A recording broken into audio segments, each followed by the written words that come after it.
আওয়ামী লীগের চরিত্রটাই হলো এরকম, এটা যে একটু ভালোবাসে তার সে হত্যা করে। শহীদ প্রেসিডেন্ট জিয়াউর রহমান শেখ হাসিনাকে দেশে আসার অনুমতি দিছিলেন, সুযোগ দিছিলেন এবং বলছে থাক সবাই রাজনীতি করুক। আসার 1 মাসের মধ্যে জিয়াউর রহমান শহীদ হয়ে গেছে, 13 দিনের মধ্যে। এবার দেখেন এই যে আমরা এখন যারা সবাই করতেছি, সুতরাং এটা একটা বিষ। এই বিষের সাথে আমরা কিভাবে লড়াই করব? জাতীয় ঐক্যমত্য তৈরি করতে হবে। সুতরাং পলিটিক্যাল পার্টি এবং সবার প্রতি একটা কথা, প্লিজ আপনারা বিএনপিকে শতভাগ কর্নার করে দিয়েন না। বিএনপি এই আধিপত্যবাদ বিরোধী লড়াইয়ের জন্য আমাদের একটা বড় শক্তি।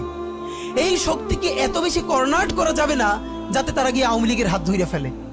তারা যদি আওয়ামী লীগের হাত ধরে ফেলে তাহলে লড়াইটা তো আমাদের জন্য আরো কঠিন হয়ে যাবে।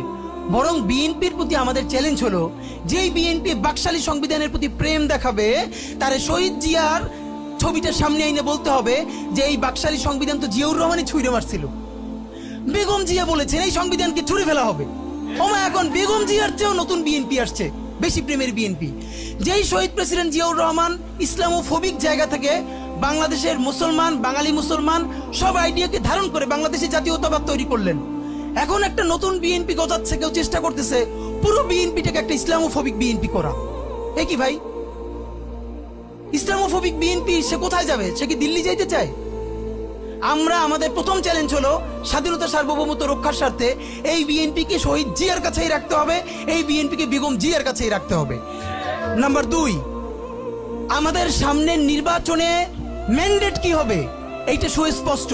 জুলাই সনদের ভিত্তিতে যদি নির্বাচন না হয়, এই নির্বাচন আপনারা চাইলে করেন, আমরা কেউ ভোট দিতে যাব না।